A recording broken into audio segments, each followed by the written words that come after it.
லூக்கா 9வது அதிகாரம் 23வது வசனம். பின்பு அவர் எல்லாரையும் நோக்கி, ஒருவன் என் பின்னே வர விரும்பினார், அவன் தன்னைத்தான் வெறுத்து தன் சிலுவையை அனுதினமும் எடுத்துக்கொண்டு என்னை பின்பற்ற கடவன். ஒரு ஆண்டவராக இயேசு சொல்றாரு, ஒருவன் என்னை பின்பற்ற விரும்பினால் அவர் தன்னைத்தானே வெறுத்து தன் சிலுவையை சுமந்து என்னை பின்தொடர கடவன். இது கொஞ்சம் ஹார்டாக தான் இருக்குது பாருங்களேன். என்னன்னா, நம்ம எல்லாரும் வந்துட்டு ஏசாப்பாட்டை வரும் பொழுது ஒரு சுவிசேஷத்தை கேட்டோம். என்னது? இயேசு நமக்காக சிலுவையை சுமந்தார், இயேசு நமக்காக ரத்தம் சிந்தினார், இயேசுதான் சிலுவையை சுமந்தாருன்னு சொன்னீங்களே. இப்போ கூட்டு வச்சு நீ ஒரு சிலுவையை சுமக்கணும், எங்க மேல சிலுவையை போட்டு எங்களே ஆணி அடிக்கலான்னு பார்க்குறீங்களா பாஸ்டர்? ஹல்லேலூயா. பைபிள்ல 2 விதமான சுவிசேஷம் இருக்கு. ஒன்று கிருபையின் சுவிசேஷம். ஹல்லேலூயா. கிருபைனா ஆண்டவர் நம்மளை காப்பாற்றுறார், அது ஆண்டவர் பண்ற வேலை, ஆண்டரோட வேலை, ஆண்டோட பங்கு. மகிமையின் சுவிசேஷம் வரது, க்ளோரி காஸ்பல் சொல்லும் பொழுது நம்ம பண்ண வேண்டியது இருக்குது. ஹல்லேலூயா. ஆண்டவர் பண்ணிடுது, ஆண்டவர் பண்ணிடுவாரு. பிறகு நம்ம பண்ண வேண்டியதை நம்ம பண்ணணும். அப்போதான் பாருங்க, ஒரு உறவுல எந்த உறவுமே ஒன் சைடடாக இருக்காது. ஆமாவா? கணவன் மனைவியாக இருப்பாங்க, அப்பா பிள்ளைங்களாக இருப்பாங்க. அப்படி யாராக எந்த உறவாக இருந்தாலும், இல்லை ஒரு பாஸ் வேலைக்காரனாக இருந்தாலும் சரி, ஒரு லீடர் ஒரு தொண்டனாக இருந்தாலும், வாட் எவர் ரிலேஷன்ஷிப் நம்ம வாழ்க்கையில் இருந்தாலும் ஒன் சைடட்டாக இருந்தால் அது ரொம்ப நாளைக்கு நினைக்குமா? மனைவி மட்டும் வீட்டில் எடுத்து ஹஸ்பண்ட் காலையில் வேலைக்கு போகும்போது சட்டையெல்லாம் அயன் பண்ணி வைக்கிறாங்க. ஹஸ்பண்ட் வராரு, சட்டையை போடுறாரு, டாட்டா காட்டாமல் பானு பறந்துடுறாரு. வேலை முடிஞ்சு வராரு, மனைவி எல்லாம் சமைச்சு வச்சு ரெடியாக வச்சிருக்கிறாங்க. வராரு, சாப்பிட்றாரு, புஸ்கில் போய் படுத்துடுறாரு. இப்படி சுத்தம் பண்ணுறாங்க, இது பண்ணுறாங்க, எல்லாமே மனைவி செய்து ஹஸ்பண்ட் வந்து ரிசீவ் எல்லாத்தையும் வாங்கிக்கிட்டே இருக்கிறாரு. என்ன ஆகும்னு நினைக்கிறீங்க? ஒரு நாள் பாப்பிக்கு ஒரு பேக்கு பேக் பண்ணி ரெடியாக நிற்கும். என்னடா நடக்குதுன்னு பார்த்தாக்கா, டாட்டாடு மனைவி காட்டிட்டு எங்கள் அம்மா வீட்டுக்கே போகிறேன், இங்கே குப்பை கொட்டுறதா போதும், போயா நீயும் குடும்பம் சொல்லிட்டு அது ஓடியே போய்டு. ஏன்னா ஒன் சைடட், நான் மட்டும்தான் எல்லாத்தையும் சரி, நீ எதுவுமே. அப்போ உனக்கு ஏன் அன்பே இல்லையா? நீ நேசிக்கலையா? கேள்வி வருமா வராதா? அதே மாதிரி தான் ஆண்டவருக்கு நமக்கு இருக்கிற உறவுல there is certain things God gives. ஆண்டவர் செய்றாரு. ஏன் நம்மள அவர் நேசிக்கிறார். யார் ரத்தம் சிந்தினாரு? நம்ம நேசிக்கிறதுனால, நம்ம மேல அன்பு கூறுகிறதுனால. அவர் வந்து நான் உன்னை நேசிக்கிறேன் அப்படி சொல்லிக்கிட்டே இல்லை, அது செயலை காண்பித்தார். அதே போல ஆண்டவர் இப்ப நம்ம கர்த்தரை நேசிக்கிறோம்ல. என்னங்க அவர் ஆமீன் வரல? இப்போ உங்களுக்கே டவுட் ஆச்சோம்.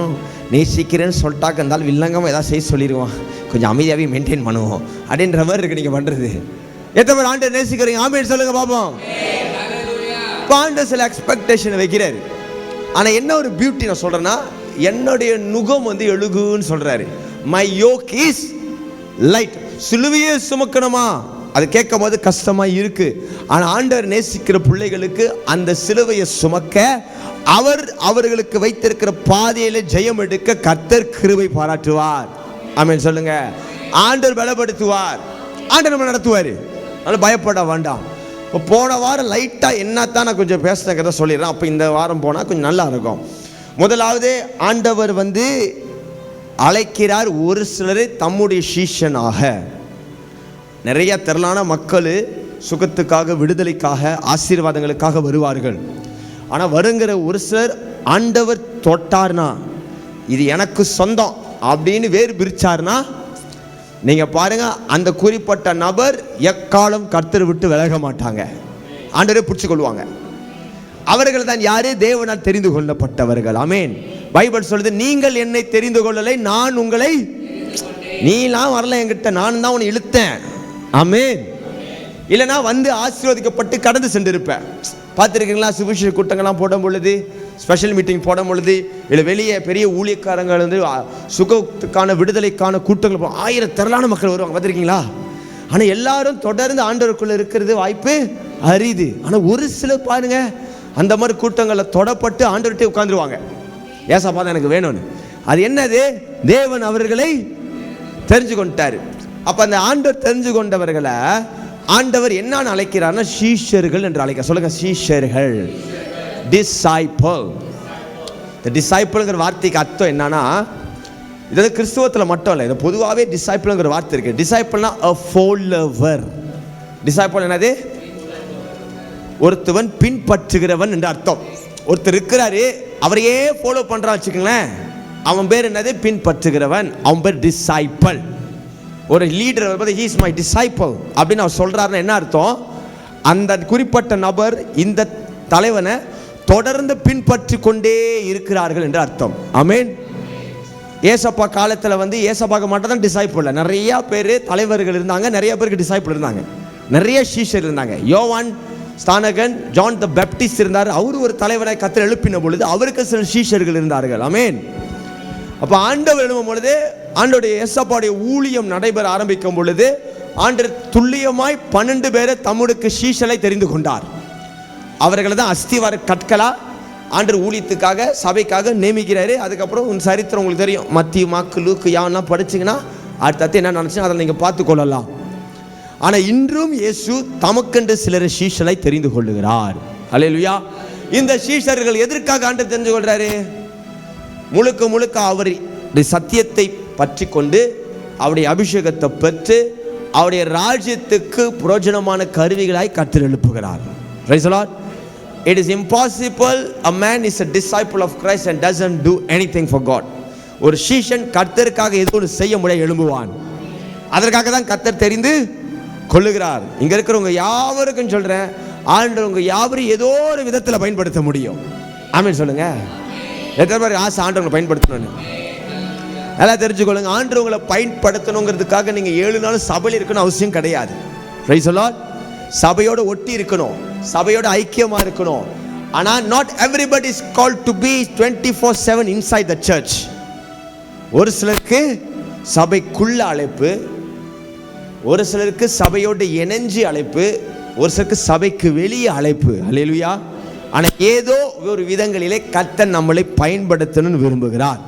அதற்கு நம்ம சீஷனாய் ஆனாதான் அந்த வேலை நடக்கும். எத்தனை பேர் ஆமென் சொல்றீங்க? அப்ப முதலாவது இயேசு அழைக்கிறாரு. அதில் பார்க்குறோம், இயேசு மீன்களை பிடிக்க முடியாத இருந்த மீன் பிடிச்சு கொண்டிருந்த பேதுருவை ஆண்டவர் சொல்ற, மீன் பிடிச்ச நீ இனி என்னவாவ? மனுஷனை பிடிக்கிறனாய் மாறுவாய். which means உனக்கு சில வேலை இருக்கு, நீ உன் வேலை மீன் பிடிக்கிறது, ஆனா எனக்கு ஒரு வேலை இருக்கு, மனுஷனை பிடிக்கிறது. அப்ப மீன் பிடிச்ச நீ மனுஷனை பிடிப்பனா, உனக்கு வேலை இருந்தாலும் என்னுடைய வேலையை செய்யறதுக்கு உன்னை அழைக்கிறேன். ஹல்லேலூயா. அழைத்தவனை ஆண்டவர் தன்னைத்தானே வெறுத்து சிலுவையை சுமந்து, அது தன் சிலுவையை சுமந்து தன்னைத்தானே வெறுத்து. ஏன் தன்னை தன்னை வெறுத்த? ஃபர்ஸ்ட் என்னை வெறுத்துக்கணுமா பஸ்? அப்போ கல்லுகளை எடுத்து கீறிக்கிட்டா, நான் வெறுக்கிறேன் வெறுக்கிறேன் வெறுக்கிறேன் வெறுக்கிறேன் வெறுக்கிறேன் கல் எடுத்து அடிச்சுக்கிட்டா. அது அர்த்தம் இல்லை. why you must deny. வெறுத்துனா டினைனா to resist, to say no to yourself. எல்லாரும் நோ சொல்லுங்க. நோ சொல்லுங்களா? அல்ல நோனா உனக்கு சில நேரத்தில் நோ சொல்லலாம், நிச்சயம் இருக்க முடியாது. ஏன் அப்படி பாருங்க. அதான் நான் போன வாரம் சொன்னேன், எத்தனை பேர் டபுள் ஷிஃப்ட் வேலை செஞ்சுருக்கிறீங்க? டபுள் ஷிஃப்ட் வேலை செய்யணும். இப்போ நார்மல் ஷிஃப்ட்னா 8 ஹவர், டபுள் ஷிஃப்ட்னா 16 ஹவர். இல்லை இப்போ 2 வேலை பார்த்துருக்கீங்களா? சில வேலை ஷிஃப்ட் வேலை இருக்கும். உங்கள் ஷிஃப்ட்டு முடிஞ்சு நீங்கள் போக போகிறீங்க வீட்டுக்கு, அவங்க சொல்லுவாங்க அந்த நாள் ஆள் 10 நீ இந்த ஷிஃப்ட் நீ டபுள் ஷிஃப்ட்டு. ஆண்டவருக்கு சீஷனாக இருக்கிற டபுள் ஷிஃப்ட் வேலை செய்வான். ஏன்? அவனுக்கு நார்மலாக அவனுக்கு போடுற வேலை டைம் இருக்கும். ஆனால் வேலைக்கு போயிட்டு வந்துட்டு ஆண்டவர் ராஜ்யத்துக்காக வேலை செய்கிறதுக்கு, பணியை செய்கிறதுக்கு அவன் நேரத்தை ஒதுக்க வேண்டியதாக இருக்கும். Double shift. மீனும் பிடிக்கிறான், அடுத்து பார்த்தா மனுஷனும் பிடிக்க போகிறான். எல்லாருக்கும் முழு நேர அழைப்பு இல்லை. எல்லா சீஷனும் முழு நேர அழைப்பில் முழு நேரம் ஃபுல் டைம் மினிஸ்ட்ரியில் வரணும் எல்லாருக்கும் அழைப்பு கிடையாது. ஒரு சில கர்த்தர் அப்படி அழைக்கிறார், ஆனால் அதிக நேரம் அவங்க ஊழியத்தில் கொடுக்கணுங்கிறதுக்காக. ஆனால் எல்லோரையும் பொதுவாக ஆண்டு அழைப்பது எப்படி? நமக்கு வாழ்க்கை இருக்கோ அந்த வாழ்க்கையை கர்த்தர் ஆசீர்வதிக்கிறாரு. அதோடு இணைஞ்சு கொஞ்சம் நம்ம என்ன செய்யணும்? ஆண்டு ராஜ்யத்தை கட்டுறதுக்கு பிரயோஜனமான பாத்திரமாக மாறணும்னு ஆண்டுக்கு சித்தம். அப்போ ஏன் தன்னை வெறுக்கணும்னா, வேலை முடிஞ்சு வரும்போது கொஞ்சம் எப்படி இருக்கும்? கொஞ்சம் ரிலாக்ஸாக இருக்கலாம், கொஞ்சம் தூங்கலாம், கொஞ்சம் இலைப்பாறலாம், கொஞ்சம் சுற்றலாம். நம்மளுக்கு ஆசை பாசங்கள் இருக்குதுண்ணே. என்னங்க நாங்கள்லாம் என்னையை வெறுத்து நாங்களாம் வெறுத்து வாழ்கிறோம் பாஸ். நாங்கள் எங்கள் ஒயிட் அண்ட் ஒயிட்டை பார்த்தா தெரியல, நாங்கள் எதையும் எல்லாம் வெறுத்து வாழ்கிறோம். ஆசபாசம் இருக்காங்க. அப்ப சில நேரத்தில் நம்மளை அந்த பகுதியில் நோ சொல்லி ஆக வேண்டியது இருக்கும். Sometimes you have to say no to your desires, no to your comfort. ஒரு சீஷன் அவனுக்கே நோ சொல்ல வேண்டியது இருக்கும். அதுதான் தன்னைத்தானே வெறுத்து. தூக்கம் வரும்போது அதுக்கு நோ சொல்ல வேண்டியது இருக்கும். வாய் ஊரும் தேவலாம அதில் கொஞ்சம் நோ சொல்ல வேண்டியது இருக்கும். கொஞ்சம் சுத்தலாம் அப்படின்ற நமக்காக அது கொஞ்சம் நோ சொல்ல வேண்டியது இருக்கும். அப்படி தன்னை கொஞ்சம் வெறுத்தாதான் அவனுக்கு இருக்கிற நேரத்தையும் பலத்தையும் தகுதியும் என்ன செய்ய முடியும், கர்த்தருக்காக கொடுக்க முடியும், பயன்படுத்த முடியும். அதனால தான் சொல்றேன், you have to deny yourself to follow me. அடுத்தது என்னது, தன்னை தான் சிலுவையை சுமந்து. சிலுவைங்கிறது ஒரு கஷ்டம் தானுங்க. சிலுவைங்கிறது ஒரு பாடு. ஏசப்பா பிடிச்சாரு, அந்த சிலுவை சரியான வெயிட்டு, கஷ்டப்பட்டு நடந்து சுமந்தாரு. இதில் வந்து அதே சிலுவை ஆண்டு நமக்கு கொடுக்கல, அவனுக்குன்னு ஒரு சிலுவை இருக்கு. ஆமென் சொல்லுங்க. which means எல்லாருக்கும் ஒரு பாடு இருக்கும். இப்போ பாருங்க, நான் என்னை வெறுக்கும் பொழுது, எனக்கு நோ சொல்லும் பொழுது நான் சுமக்க வேண்டிய சிலுவை வேற. சிலுவைனா பாடு, கஷ்டம். எல்லாருக்கும் ஒரே கஷ்டம் இருக்கா? இல்லைல்ல. இப்போ எல்லாருக்கும் புரியுமா சொன்னால், எல்லாருக்கும் சிலருக்கு வியாதி வரும். ஆமாவா? எல்லாருக்கும் ஒரே மாதிரி வியாதியா? சிலருக்கு முட்டி வலினாக்கா அவங்க வலி எங்கே தலையில் வரும்? முட்டியில் தான் வரும். சிலருக்கு இடுப்பு பிரச்சனை எங்கே வரும்? வலி காலில் வரும்.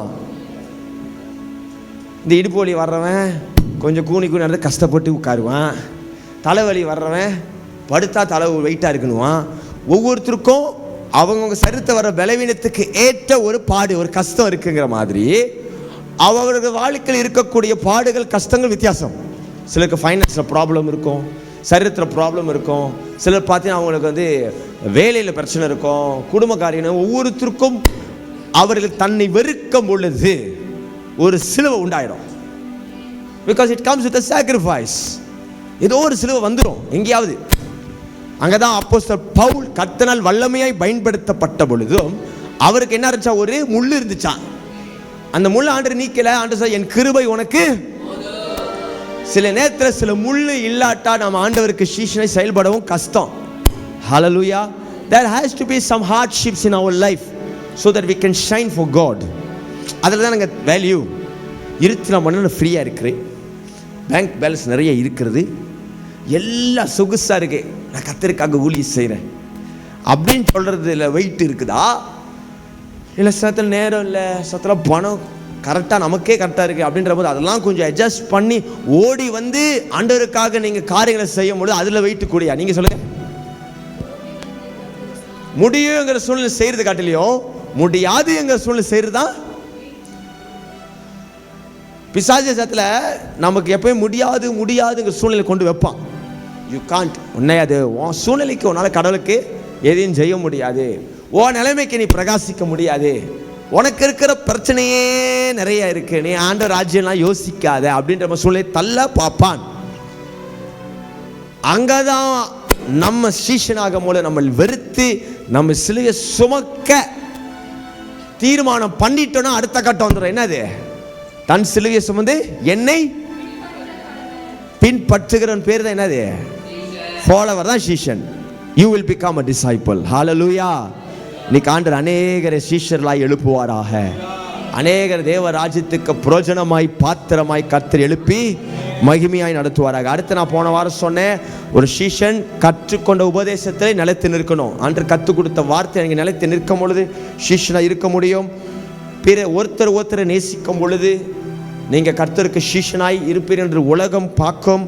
இப்படி அநேக காரியங்களை பிறகு 9 விதமான கனிகள் உண்டு.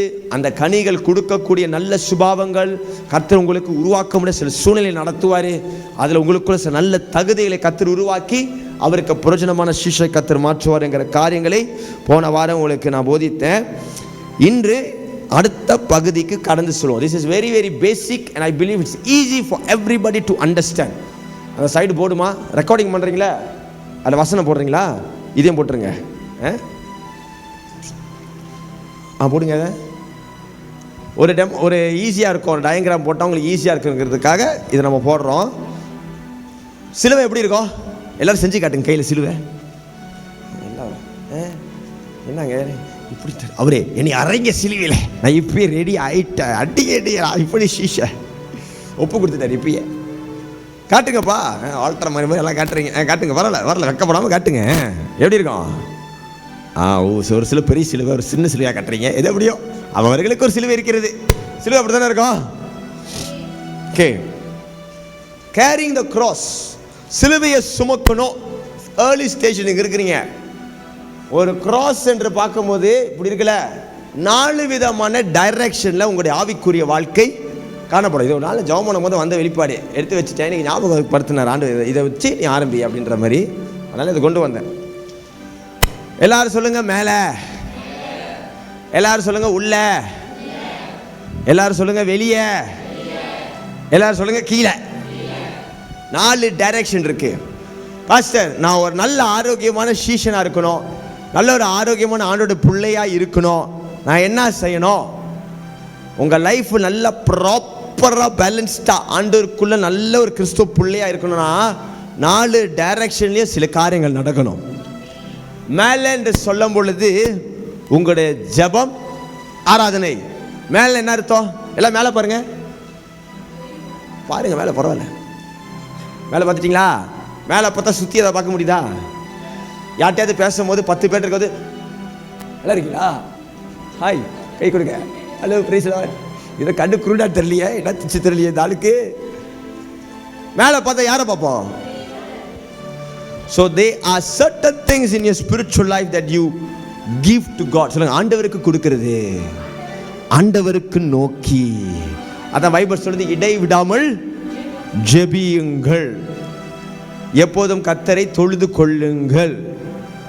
ஆண்டவரை தொழுது கொள்ள ஆவிலையும் உண்மையிலும் தொழுது கொள்ளணும். Number 1, a disciple will always look up. மேலே பார்ப்பான். கர்த்தரை நோக்கி ஜெபிக்கிறனா இருக்கணும், கர்த்தரை நோக்கி ஆராதிக்கிறனா இருக்கணும். ஹல்லேலூயா. இதுக்கு வசனமே நான் காட்டுறேன், எக்கச்சக்க வசனம் இருக்குது. எப்பவுமே ஆண்டரை நோக்கி பார்க்கணும். It is within you and God. ஒன்று மட்டும் ஞாபகம் வச்சுக்க, ஜெபம்னு வந்தா, ஆராதனை வந்தா, அது உங்களுக்கும் ஆண்டவருக்குங்கிற மட்டும் மறந்துடாதீங்க. நம்ம கூடி ஜெபிப்போம், கூடி ஆராதிப்போம். இட் ஹேப்பன்ஸ் கார்ப்பரேட்டா வர்ஷிப், கார்ப்பரேட் ப்ரேயர். ஆனால் அந்த இடத்துல நம்ம கூடி இருந்தாலும் நம்முடைய நோக்கம், ஃபோக்கஸ் யார் மேலே இருக்கணும்? கர்த்தர் மேலே இருக்கணும். உங்களுடைய நோக்கமோ உங்களுடைய கவனமோ ஆண்டவர் மேலே இருந்துச்சுன்னா ஜபமோ ஆராதனையிலையும் ஒரு ஜீவன் உண்டாகும். சில பேர் பாருங்க, நம்ம ஆராதிக்கும் பொழுது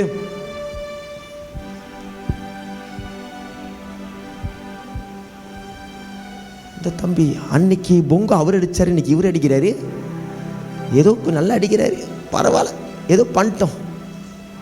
இவங்கடா இப்படி பார்த்துருக்கீங்களா? மைண்ட் எங்கே ஓடிக்கிட்டு இருக்கோம்?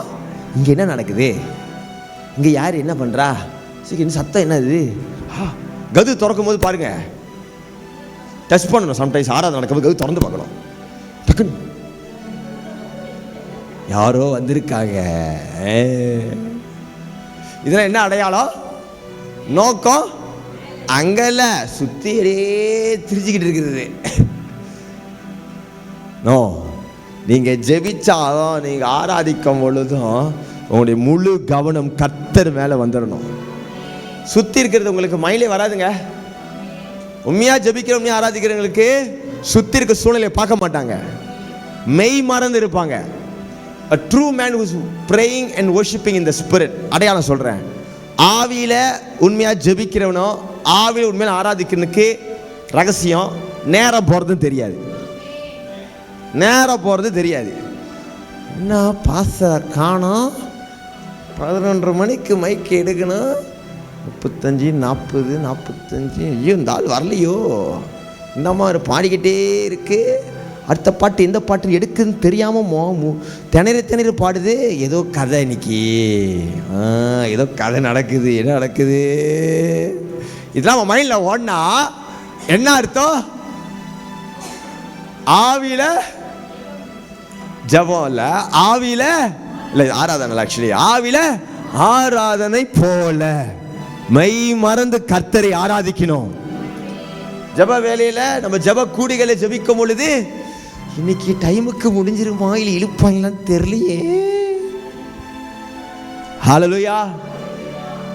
See, the problem is this. நான் என் அனுபவத்தில் கண்டுபிடிச்சது, எப்போ தெரியுமா நம்மளுக்கு ஜபமோ ஆராதனை நேரம் போகிறது தெரியும்? when you don't do it in the personal room, அதான் பிரச்சனை. நீங்க தனித்து அதை செய்ய பழகலைன்னா கூடி செய்யும் பொழுது கவனம். தனித்து ஜெபிக்கிறவங்களுக்கு ஜெப கூடிகை நேரம் போனா ப்ராப்ளம் இல்லை. தனித்து தேவனை ஆராதிக்கிறவர்களுக்கு ஆராதனை எவ்வளவு நேரம் போனாலும் கவனம் செதறாது. பிகாஸ் தனிப்பட்ட ரீதியில் அவனுக்குள்ள ஒரு ஜெப ஆவி இருக்கும். தனிப்பட்ட ரீதியில் அவனுக்குள்ள ஒரு ஆராதிக்கிற ஆவி இருக்கும். கூடி வரும்போது அனல் எழும்புறதை நீங்க பார்க்கலாம். Praise the Lord. நீங்க ஆண்டவரை உற்சாகப்படுத்துகிறாரு. ஒவ்வொரு நாளும் build your prayer life, build your worship. தேவனோடு உங்களுக்கு இருக்க உறவை, ஜெப ஜீவியத்தை கட்டி எழுப்புங்க. அப்ப ஆண்டவர் பெரிய காரியங்களை செய்ய முடியும். முதலாவது என்னது? இதான் சிலுவை. சிலுவை சுமக்கணும் சொன்னோம்லப்ப என்னன்னா சிலுவனா என்னது இப்போ சொல்லிக்கிட்டு இருக்கிறேன். நீங்கள் சுமக்க வேண்டிய சிலுவனா யாரும் உங்களை கூட்டு வந்து சட்டையெல்லாம் கிழிச்சு சாட்டை எடுத்து அடிச்சு ஆணி கையில் அடிக்க போகிறதுக்கு இல்லை. 2000 வருஷம் முன்னாடி ஏசாப்பாக்கு செஞ்சிட்டாங்க. அது இயேசு சுமக்க வேண்டிய சிலுவை. நம்ம சுமக்க வேண்டிய சிலுவை அது அல்ல.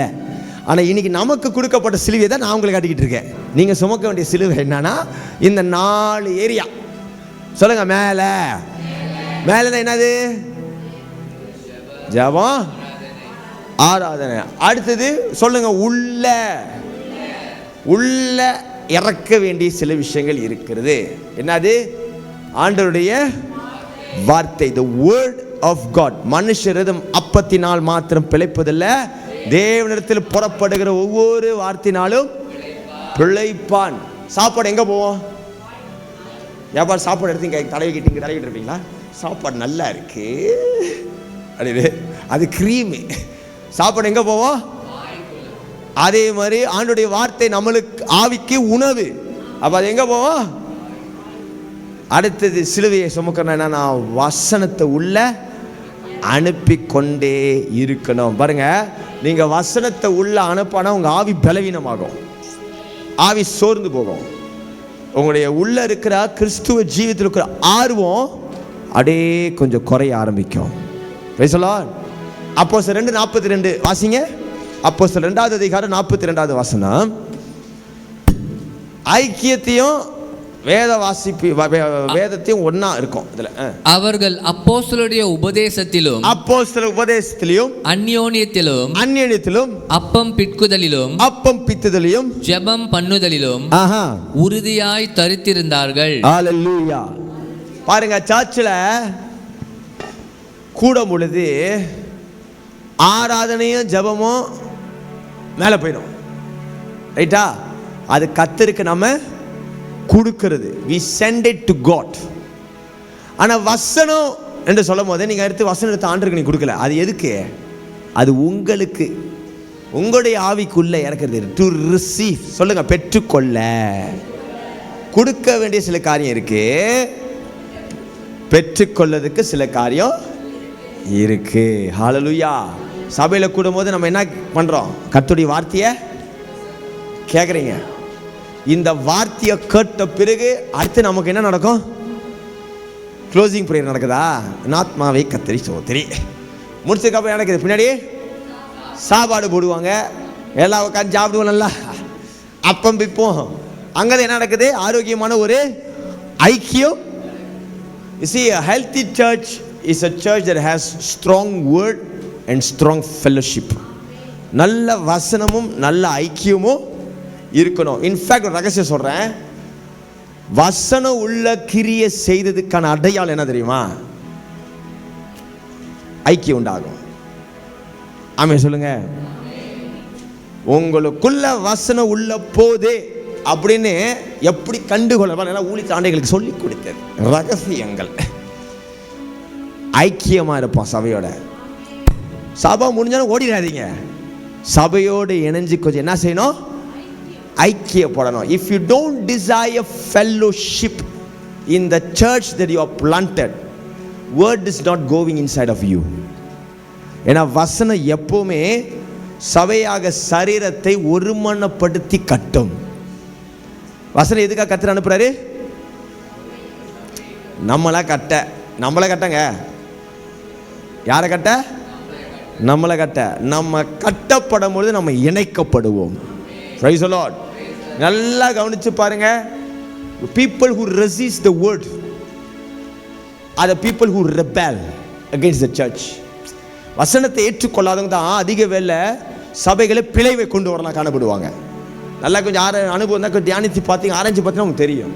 ஆனால் வசனத்தை உள்ளே ஏற்றுக்கொண்டு அதன்படி வாழ தங்களை அர்ப்பணிக்கிறவர்களுக்குள்ள என்ன வந்துடும்? the desire to fellowship வரும். ஆவியானவர் அந்த வசனம் அந்த வேலை செய்யும். ஏன்னா வசனம் அனுப்பி கர்த்தர் சபையை ஒருமனப்படுத்தி கட்டி எழுப்பினாத்தான் சபையானது மலை மேல் வைக்கப்பட்ட பட்டணமாய் கர்த்தருக்காய் பிரகாசிக்க முடியும். அல்லேலூயா. உற்சாகப்படுத்துறேன். have good fellowship. ஆமென் சொல்லுங்க. ஐக்கியப்படுங்க. நல்ல ஐக்கியம். தெரியுமா அவங்க, அப்புறம் தெரியுமா இவங்க, நேத்து என்ன நடந்துச்சு தெரியுமா, பாஸ்டர் தெரியுமா, அப்படியா இப்படியா, வேண்டதுக்கு பிரயோஜனம் கிடையாது. நல்ல காரியங்களை பேசுங்க. ஹல்லேலூயா. ஆதிகால திருச்சபையிலையும் ஆரோக்கியமான திருச்சபையின் காலங்கள் எப்படி தெரியும் ஐக்கியம் நடக்கும்? பிரசங்கம் பண்ணிடுவாங்களே, பிரசங்கம் பண்ணி ஜெபம் முடிச்சிடுறோம்ல, சொல்ற எப்படி வசனம் ஐக்கியப்படுத்துதுன்னு உட்கா சாடம் வந்து பாஸ்டர் சொன்னார்ல அந்த வசனம், அது எப்படிலா, அது இப்படிலா இன்னொருத்தவங்க சொல்லணும். Discussing what you have just heard. ஆத்மாவே கர்த்தரை ஸ்தோத்திரி சொல்றதுக்குள்ளே பாதி வசனம்லாம் வரந்து போயிடுது. சாப்பிட போது இன்னைக்கு தலைப்பு வசனம் என்ன கொடுத்தேன், ஏன்னா இந்த ஆகாரம் போகும்போது அந்த ஆகாரம் வெளியாயிடுச்சு, அதான் கதை. இது போறதுக்குள்ளே அது வெளியாயிடுச்சு. அப்படி நடந்தா தட் மீன்ஸ் வசனம் உள்ள, ஆனால் வசனம் உள்ள வேலை செய்யறதுக்கு அடையாளம் you will start to meditate on it. அதை குறித்து நீங்கள் பேசணும், அதை குறித்து தியானிக்கணும். அப்போ அதில் தெரிஞ்சிடும் பாருங்க. அதான் நான் முன்னே சொல்லுவேன், எவன் வசனம் கேட்குறாங்கிறது அடையாளம் வேணா அவனுக்கு அதில் கேள்வி வரும். என்றைக்குமே கேள்வி வருங்க. It is impossible for you to understand the whole thing. இங்கே நான் பேச எல்லாம் புரிஞ்சிடும்னு சொன்ன வாய்ப்பே கிடையாது. நான் எங்கள் ஆரம்ப காலத்தில் அச்சிக்கப்பட்ட புதுசில் முதல் 1 வருஷம் இருக்கும், 1 வருஷம் 2 வருஷமே இருக்கும் பொழுது, இப்போ எங்கள் பாச வாசி இருப்பார்ல, அவர் சும்மா தொல்லை போனவன். நான் இது ஒன்று பேசிடுவார், அது புரியாது, பாதி தான் புரியும், பாதி புரியாது, புதுசில் வேற. அப்போ ஸோ அப்போ இது என்ன அது என்னன்னு கேட்டுக்கிட்டே இருப்பேன். ஹல்லேலூயா. இப்பயும் பாச மோசஸ்ட்ட நான் கேட்பேன், இது எப்படி, அது எப்படி? உங்களுக்குள்ள வசன கிரியை செய்தால் வசனம் உங்களுக்குள்ள கேள்விகளை எழுப்பும். அது கேள்விகளை எழுப்பணும். அப்பதான் நீங்க கட்டப்படுவீர்கள். அது உங்களுக்குள்ள தான் ஐக்கியம் உண்டாகும். Praise the Lord. வர நாட்களை விரும்புங்க, ஐக்கியத்தை விரும்புங்க, வசனத்தை விரும்புங்க, அது உங்களை கட்டி எழுப்பும். அல்லேலூயா. இதெல்லாம் என்னது? உள்ள நடக்கிற காரியம். உள்ளே இறக்கணும். எனக்குள்ளே வசனம், சபைக்குள்ளே ஐக்கியம். இப்ப சொல்லுங்க நேரம் வெளியே ஓடிடாதீங்க. ஃபர்ஸ்ட் வெளியே சொல்லும்போது நல்லா இருக்கு ஃபர்ஸ்ட் கேட்கறதுக்கு. நீங்களே எப்போ ஆத்மா கற்று சொல்ல, நாங்கள் எப்போ வெளியே போகலாம் தான் வெயிட் பண்ணிக்கிட்டு இருக்கோம். ஏன்னா நானே இப்போ வந்து செக்இன் 10:30 மணிக்கு, செக் அவுட் 12:30 மணிக்கு பண்ணுறதுக்கு நான் வெயிட் பண்ணிக்கிட்டு இருக்கிறேன். என் கடமையை நிறைவேற்றி இருக்கிறேன். எப்போ வெளியே போகலாம்? அல்லேலூயா. Praise the Lord. வெளியேங்கிறது என்னன்னா, நீங்கள் நல்லா கவனிங்க, மேலே அனுப்ப வேண்டியதெல்லாம் கரெக்டாக மேலே அனுப்பி உள்ளே இறக்க வேண்டியது சரியாக உள்ளே இறக்குனீங்கன்னா உங்கள் இடத்துலேருந்து வெளியே வர வேண்டியது சரியாய் வெளியே வரும். என்ன வரும்? முதலாவது சேவை, ஊழியம். A man who does pray and worship God, a man who listens to God's word and in the fellowship, ஜெபிக்கிற ஆராதிக்கிற ஒரு மனுஷன், ஒரு மனுஷி வசனத்தை உள்வாங்கி சபை ஐக்கியத்தில் இருக்கிறவங்க ஆட்டோமேட்டிக்காக கர்த்தருக்காக ஏதாவது ஒரு ஊழியம் செய்ய வேண்டும் என்கிற வாஞ்சையிலே செயல்பட ஆரம்பிச்சிருவாங்க. 1 பேதுரு 4வது அதிகாரம் 10வது வசனம் அது உங்களுக்குள்ள அந்த வாஞ்சையை தூண்டும். நான் கர்த்தருக்காக ஏதாவது செய்யணும், ஆண்டவருக்காக ஏதாவது ஒரு பணியை செய்யணும், ஆண்டவருக்காக ஏதாவது ஒரு ஊழியத்தை செய்யணுங்கிறது உங்களுக்குள்ள இருந்து அதை புறப்படும். 1 பேதுரு 4:10 அவனவன் பெற்ற வரத்தின்படி நீங்கள் தேவனுடைய பற்பல கிருபையுள்ள ஈவுகளை பகிர்ந்து கொடுக்கும் நல்ல உக்கிரானக்காரர் போல ஒருவருக்கொருவர் உதவி செய்யுங்கள். அல்லேலூயா. Minister to each other according to the gift that you have received. நீ பெற்ற வரத்தின்படி நீ ஒவ்வொருவருக்கும், இது என்ன அர்த்தம்னா, வசனம் சொல்லுது ஒவ்வொருவருக்கும் ஒரு gift இருக்குதான். சொல்லுங்க gift சொல்லுங்க, வரன்னு சொல்லுங்க. ஒவ்வொருவருக்கும் ஏதோ ஒரு திறமை இருக்கும், ஒவ்வொருக்கும் ஏதோ ஒரு கெப்பாசிட்டி இருக்கும், ஒவ்வொருக்கும் ஏதோ ஒரு பலன் இருக்கும், ஒவ்வொரு ஏதோ ஒரு காரியத்தை செய்ய முடியும். சில நல்லா ஓடுவாங்க, வாகனம் ஓடுவாங்க, சில நல்லா சமைப்பாங்க, சில நல்லா சுத்தம் பண்ணுவாங்க, சில நல்லா வாசிப்பாங்க, சில நல்லா படிப்பாங்க, சில நல்லா பாட்டு பாடுவாங்க, சில நல்லா பேசுவாங்க, சில நல்லா பிளான் பண்ணுவாங்க, சில நல்லா திட்டமிடுவாங்க, சில நல்லா வரைவாங்க. ஒவ்வொருக்கும் என்ன இருக்கு? ஒரு திறமை இருக்கு. அந்த திறமைய வசனம் சொல்லுது அது ஒருத்தருக்கு உதவி செய்ய முடியாய் பயன்படுத்து, which means use that to serve God and to serve the people of God. அதுக்கு பேரு தான் ஊழியம். ஊழியம்னா என்னன்னா வேலை. ஊழியக்காரன்னா என்னன்னு தெரியுமா? ஊழியக்காரங்கிற ஒரு பழமையான ஒரு தமிழ் வார்த்தை. இப்போ இந்த நாட்களில் புரியுற சொன்னா வேலைக்காரன். நான் கர்த்தருடைய ஊழியக்காரன்னா நான் கர்த்தருடைய வேலைக்காரன். ஐ எம் a servant என்ற அர்த்தம். மினிஸ்ட்ரினா என்னது? ஊழியம்னா கர்த்தருக்காக வேலை செய்கிற ஒரு காரியம். To serve God, a group of people serving God. அதாவது உதவின்னு வார்த்தை வந்திருக்கலாங்க, மினிஸ்டர் தான் ஆங்கிலத்தில் போட்டிருக்கோம். which means to help, உதவி செய்வது. அடுத்தது நீங்கள் வெளியே அனுப்ப வேண்டியது, வெளியே அனுப்பணும். என்னது? உங்களிடத்திலிருந்து உதவி புறப்பட்டு வர வேண்டும். ஆண்டவருக்காக ஏதாவது செய்யணும் ஆசைப்படுங்க. a simple thing. ஒருவேளை நம்மளுக்கு பசை எனக்கு அதிக வேலை இருக்கு, நேரம் இல்லை, இருக்கிற கொஞ்ச நேரத்தில் என்ன செய்யணும்? கர்த்தருக்காக செய். நீங்கள் ஜெபிக்கிறது ஒரு ஊழியம் தான், பிறருக்காக ஜெபிக்கிறது ஒரு ஊழியம், சபையில் ஏதோ ஒரு சின்ன காரியத்தில் ஒரு பங்கு, ஒரு சின்ன உதவி நீங்கள் கொடுப்பது ஒரு ஊழியம், ஏதோ ஒரு காரியம் உங்கள் ஊழியக்காரனுக்கு உதவியாக இருக்கிறது ஒரு ஊழியம், சபையில் இருக்கிற விசுவாச மக்களில் ஒரு பிரச்சனை இருக்கா, அதில் நம்மளால் முடிஞ்ச ஒரு உதவி செய்வோம், நம்ம செய்கிறோமே, அது ஒரு ஊழியம். ஏழைகளை போஷிக்கிறது ஒரு ஊழியம், யாரையோ போய் சந்திப்பதில் ஒரு ஊழியம். ஒரு கூட்டம் நடக்குது சர்ச்சில், அதில் நம்ம ஏதாவது ஒரு சின்ன உதவி செய்வோம் அப்படின்னு நீங்கள் நாற்காலி அடுக்கினாலும் ஊழியம், கைப்பிரதி கொடுத்தாலும் ஊழியம், சர்ச்சை மோப் பண்ணாலும் ஊழியம், வெளியே போய் ஒரு சோர்ந்து இருக்கிற ஒரு விசுவாசியை போய் சந்தித்து அவங்களை உற்சாகப்படுத்தி வாங்க ஆண்டவர் ஆராதிக்க வாங்க அப்படின்னு உற்சாகப்படுத்துறது ஊழியம். ஒருத்தன் கால் பண்ணி சர்ச்சுக்கு வாங்க நீ சொன்னாலே ஊழியம். ஹல்லேலூயா.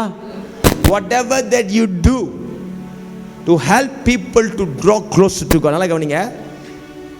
ஒரு மனுஷன் ஆண்டவரை நெருங்கிறதுக்கு நீங்க எந்த உதவி செஞ்சாலும் அதுக்கு பேர் ஊழியம்.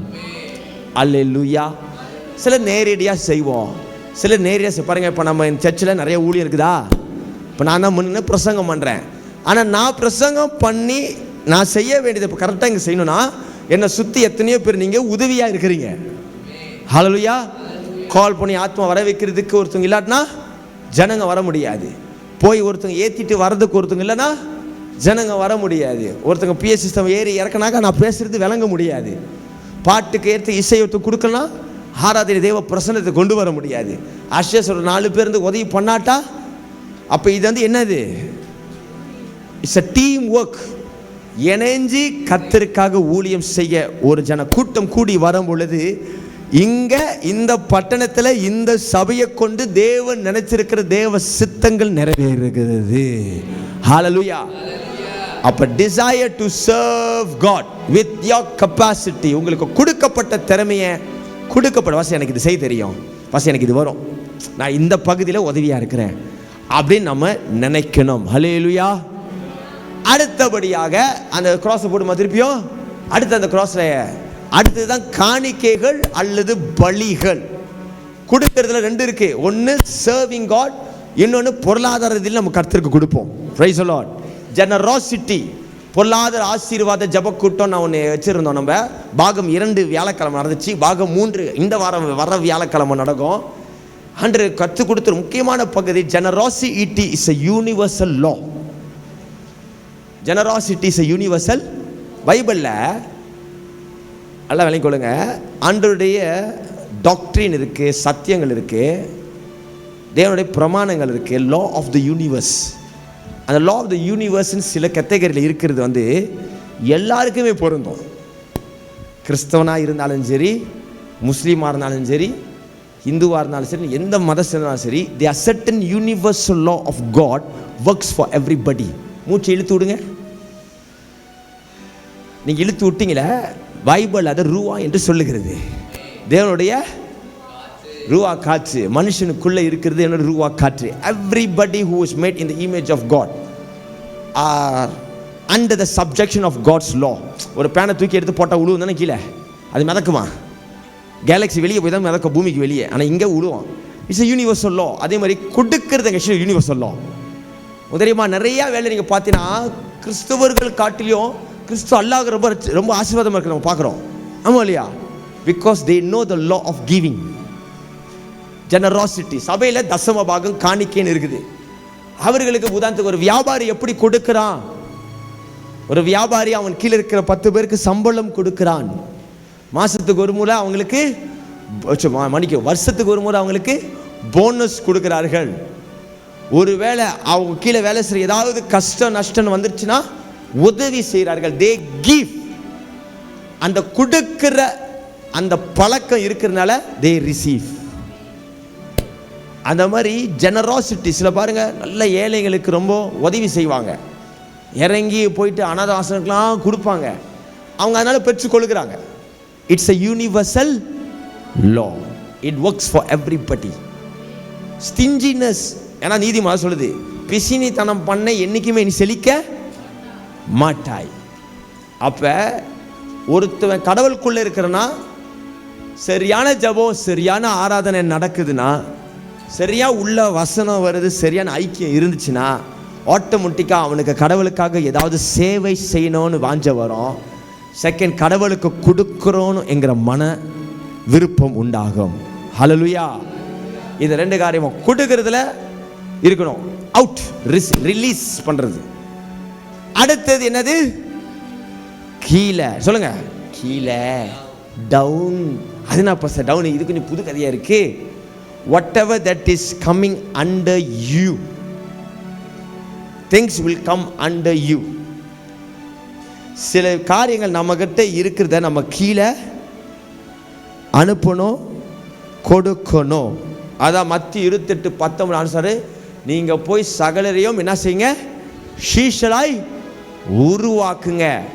which means உங்களுக்குள்ள இது எல்லாம் நடந்துச்சுன்னா, இது எல்லாத்துடைய தாக்கம் இன்னொருத்தருக்குள்ள நீங்க கொண்டு போய் தான் ஆகணும்.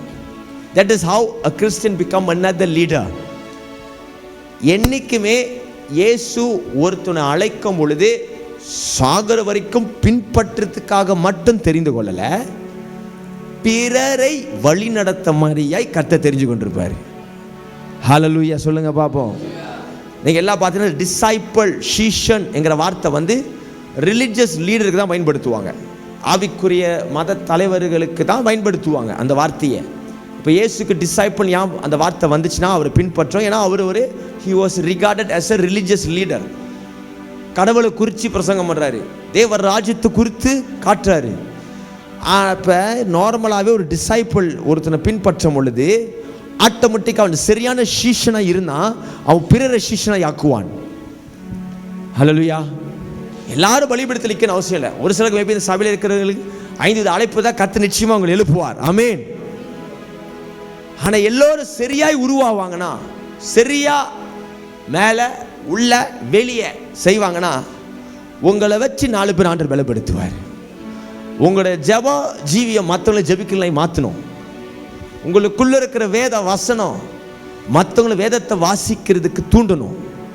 நீங்க செய்யற ஊழியத்தை பார்த்து பிறருக்கு ஊழியம் செய்யணுங்கிற வாஞ்ச வரணும். நீங்க கொடுத்து ஆசீர்வதிக்கிறத பார்த்து நம்மளும் கர்த்தருக்கு கொடுக்கணுங்கிற உணர்வை தூண்டணும். நீங்க இதை செய்யற எல்லாமே மற்றவங்களை தாக்க வேண்டும்.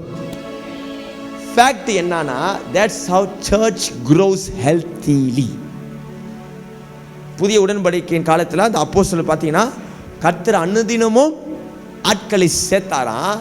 சேர்ந்ததுக்கான காரணம் என்னன்னா, முதலாவது வந்த அவர்கள் மறுரூபம் அடைஞ்சாங்க. நீங்கள் பைபிளில் நீங்கள் பார்த்தீங்கன்னா அப்போஸ்தலர் நடவடிக்கையின் காலங்களில் நீங்கள் பார்த்தீங்கன்னா எந்த அப்போஸ்தலர் இந்த ஊழியக்காரனும் அப்படியே வெளியே சுற்றிக்கிட்டே இருக்க மாட்டாங்க. It doesn't work like that. ஒரு கட்டம் பேதுரு சொல்கிறாரு, நாங்கள் ஜெபங்களுக்கும் வேத வசனக்காக எங்களை ஒப்பு கொடுக்கணும்ப்பா, எல்லா வேலையும் நாங்கள். அப்போ உங்களுக்குள்ள ஒரு 7 பேர் தெரிஞ்சு கொண்டு சாப்பாடெலாம் போகிறதுக்கு சர்ச்சில் கொஞ்சம் உதவி பண்ணுறதுக்கு ஆளை பார்த்து போடுங்க. நாங்கள் ஜெபத்துலேயும் வேதத்தில் தரித்திருக்க வேண்டிய கட்டாய நிலைமை வருது. அப்போ எப்படி ஜனங்க வந்தாங்க? அப்படி எப்படி ஜனங்களுக்குள்ள தாக்கம் வந்துச்சு? அந்த இருந்தவர்களுக்குள்ளதாக ஏற்பட்ட தாக்கம், இருந்தவர்களுக்குள்ளதாக ஏற்பட்ட மாற்றம், இருந்தவர்களுக்குள்ளதாக இருக்கக்கூடிய கிரியை என்ன செய்யுது? மற்றவங்கள்ட்ட அது அப்படியே பரவுது. Praise the Lord. இயேசு கூட அந்த 12 சீஷர்களை பாருங்க, எழும்புறாங்க ஒரு மாதிரி. அப்படியே அந்த 12 சீஷர் எழும்பியதுக்கு பிறகு கொஞ்சம் பேர் அவங்களே பின்பற்ற, அவங்க கொஞ்சம் ஒரு மாதிரி எழும்புறாங்க. எழும்பினவர்கள் மற்றவங்களை எழுப்புறார்கள். ஹல்லேலூயா.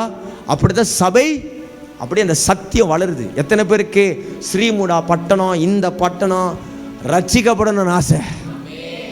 கர்த்தர் எழுப்புதல் கொண்டு வரணும்னு ஆசை? உங்க கையில, என் கையிலையும் அது இருக்கு. இன்னைக்கு நான் சரியான சீஷனா இருந்தால் கர்த்தர் என்னை வச்சு பிறரை சீஷனை மாற்றுவார்.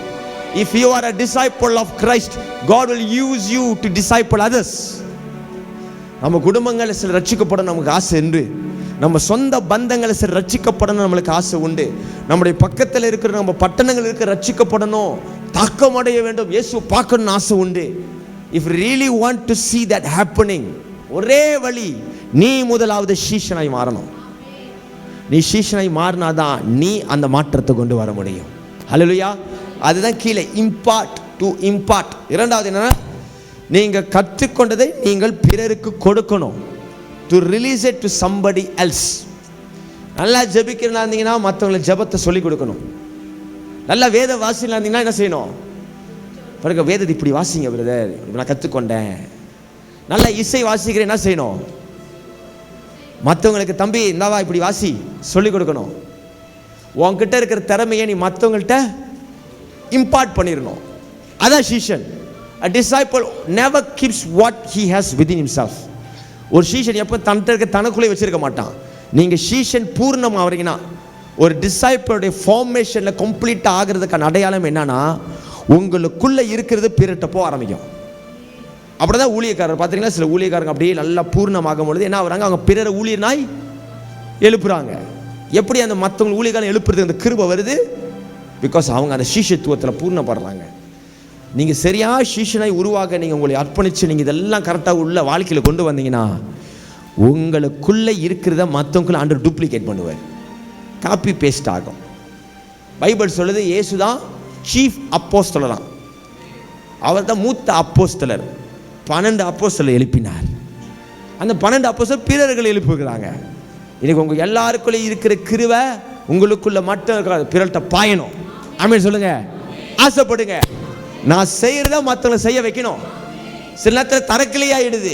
நான் செய்கிறத எவனும் செய்ய வந்துடக்கூடாதா, போட்டியாக வந்துட போறான்டா, நான் செய்கிறத நான் மட்டும் தான் செய்யணும்.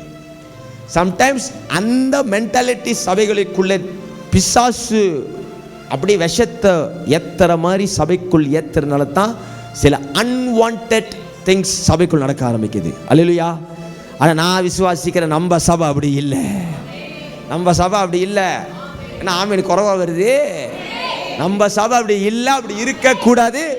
இங்கே இருக்கிற விசுவாச மக்கள் அப்படிப்பட்ட எண்ணம் இல்லாதவர்கள். நம்ம பழுக்கி மற்றவங்களை பெருக்கி மற்றவங்களை உருவாக்கி விடணும்.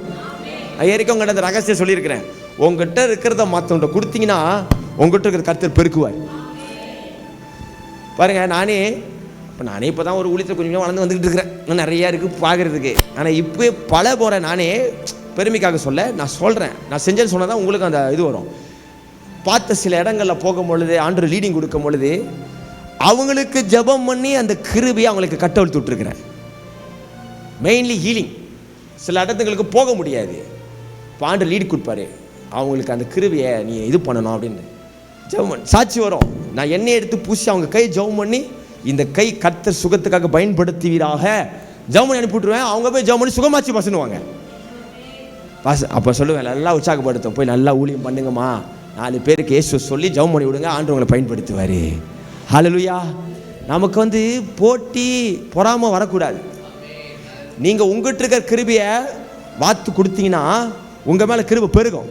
ஆண்டவர் பார்ப்பார், இவன்கிட்ட கொடுக்குறத மற்றவங்க கொடுப்பானா, இவன் நம்பி நிறையா ஊற்றலாம், ஏன்னா இவன்கிட்ட கொடுக்க மற்றவங்க கொடுத்து மற்றவங்களை எழுப்புவான். எத்தனை சொல்கிறது புரியுது?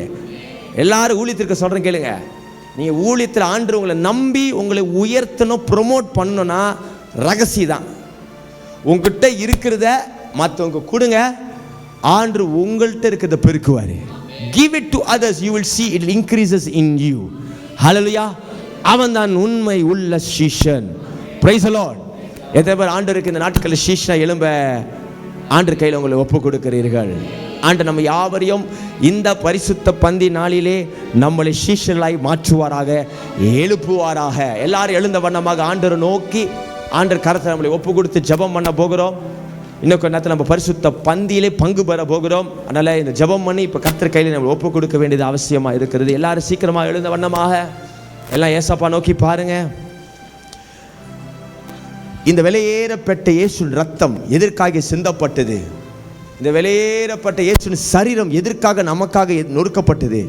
நம்ம ஏதோ ஒரு விசுவாசிகளாய் வாழும்படியாக இல்லை, நம்மளை ஆண்டவர் சீஷர்களாய் மாற்றும்படியாக. ஆண்டவர் நம்மளை அவர் போல மாற்றணும்னு ஆசைப்பட்டிருக்கிறார். நீ என்ன மாதிரி ஆகணும், சீஷனாய் எழுமணும், இந்த ராஜ்யத்தை கட்டக்கூடிய வல்லமையின் பாத்திரமாய் நீ காணப்படணும். We start small. எல்லாரும் ஒரே நாள் பெரிய ஆள் ஆயிட மாட்டாங்க, ஒரே நாள் பெரிய காரியம் செய்ய முடியாது. ஆனால் கொஞ்சம் கொஞ்சமாக நம்மளை கர்த்தர் உருவாக்குவார், கொஞ்சம் கொஞ்சம் கர்த்தர் நம்மளை செதுக்குவார், கொஞ்சம் கொஞ்சம் கர்த்தர் நம்மளை அழகுபடுத்துவார். நீங்கள் இருக்கிற கொஞ்சம் பலத்திலே புறப்பட உங்களை ஒப்பு கொடுத்தீங்கன்னா அதை கர்த்தர் பெருக்க அவர் வல்லவராய் இருக்கிறார். ஹல்லேலூயா. எல்லாரும் ஒப்பு கொடுங்க பார்ப்போம்.